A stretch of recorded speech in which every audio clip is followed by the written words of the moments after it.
La main droite sur les cœurs, l'émir du Qatar se dresse avec considération pour accueillir son hôte.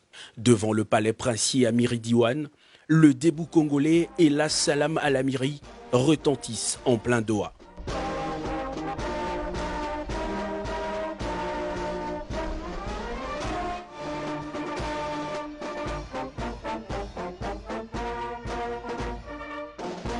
Les hymnes exécutés, le président Félix-Antoine Tshisekedi, conduit au pas par l'émir tchèque Tamim Ben Hamad, passe les troupes d'honneur en revue avant de rejoindre le salon privé de l'émir. Les deux personnalités vont alors tenir une séance de travail avec leurs experts avant de s'entretenir en aparté. Après le tête-à-tête de près d'une heure, le président de la République démocratique du Congo et l'émir du Qatar vont assister à une série de signatures d'accords historiques pour les deux pays.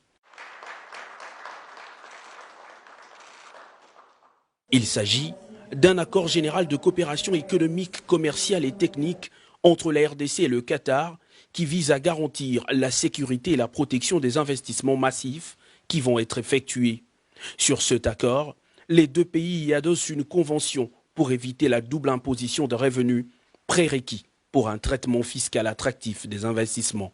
Les termes de ce partenariat sont repris dans les mémorandums d'entente et accords signés par la ministre d'État aux Affaires étrangères, Maritou Manzeza pour la RDC, et le ministre de Transport pour le compte du Qatar. Deux secteurs importants sont concernés, entre autres celui du transport aérien et maritime.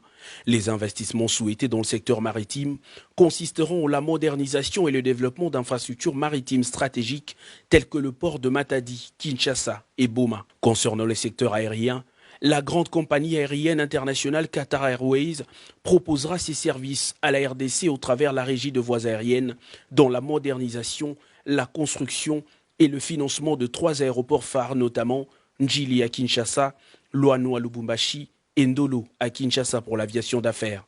Un bel élan pour l'indépendance économique du pays. Félix-Antoine Tshisekedi Tshilombo poursuit son séjour à Doha. Plusieurs activités en rapport avec les investissements directs étrangers sont annoncées pour les prochaines heures.